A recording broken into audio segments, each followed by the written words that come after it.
It often surprises people that the church is very strong in Nevada because gambling is a state institution, um, and prostitution is legal there.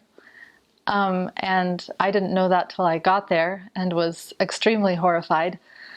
Um, and you think, how could the church be so strong in that kind of atmosphere? But the really interesting thing is that it's the law of opposition in action. There is so much darkness in Nevada, and I don't say that to scare anyone off, but it's just a fact that the light is very strong there, because it has to be. And the members who live there are some of the strongest people I've ever met, because they have to be strong and remain faithful in the midst of all of these bad things. And I'm not saying that there aren't bad things elsewhere. There certainly are, but there's pornography on billboards. I mean, it's not just that it's there, but you can stay away from it. There are bad things really in your face almost everywhere you go. And that's hard to live with, to be honest. So the members are amazing because they have truly been through the refiner's fire. And I'm not saying that they're all perfect people who never make mistakes, because that's not true of anyone. But they really know how to stand up for what they believe in and how to be true to it, no matter what everybody else is saying is normal. And the other interesting thing is that in the midst of all of that, the church growth is actually also really strong. I don't know the statistics now because I never keep up with things like that. But I was told on my mission that at that point, the U.S. was still the highest baptizing in the world. And within the U.S., my mission was one of the highest baptizing.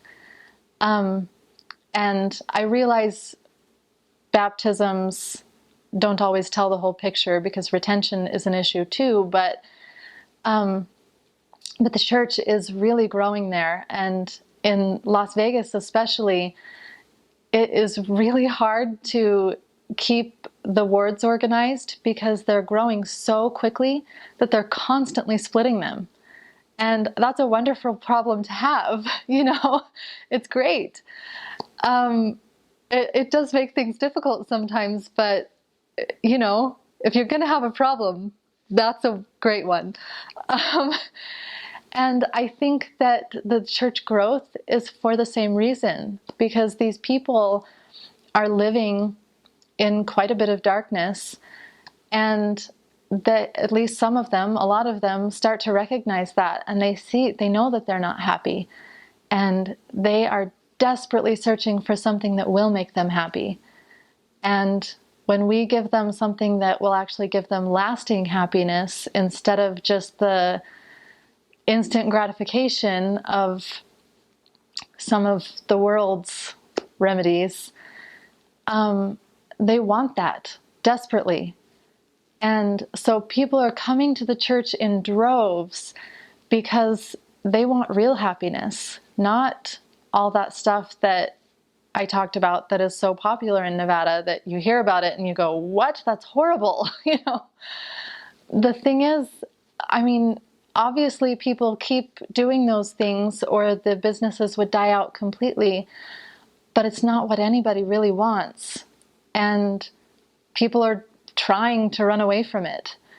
And so in a way, it makes the church work easier because people want real happiness. And so they are so ready. Not everyone. You go to some people and they haven't, I guess, hit rock bottom yet. And that can be heartbreaking too, to see people who need your message but aren't ready to change. But even those people, every experience you have with them is still valuable, because they may not be ready to change yet, but one day they'll get to that point and they'll remember. They'll remember that moment that they did experience goodness and light, and they'll look for it again when they're actually ready for it.